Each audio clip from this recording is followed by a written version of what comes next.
Komið sæl. Í þessu vídeói ætlum við að endursetja áfanga, en það er nauðsynlegt að gera það alltaf í upphafi hverja annar. Ég vel sögu 203 áfanga sem ég ætla að nota og flyt mig yfir á stað sem stendur endursetja. Þar birtist valmynd og ég byrja á því að stilla að áfangi minn hefjast að 21. ágúst 2014.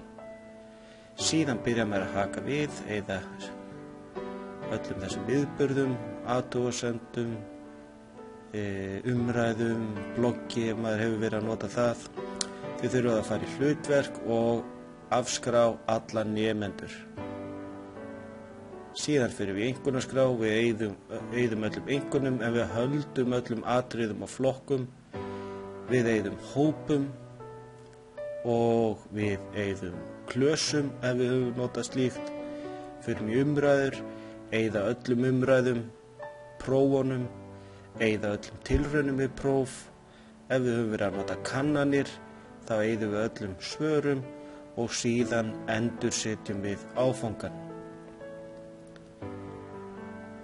Eftir að við höfum smellt á endursetja þá getur þetta tekið töluverðan tíma og ætla ég því að hlaupa yfir þessa bíl.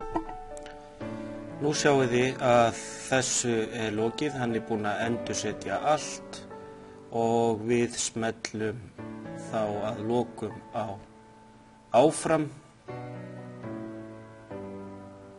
og könnum hvort að allir nemendur hafi ekki dottið út með því að fara í þátttakendur, innritaði notendur.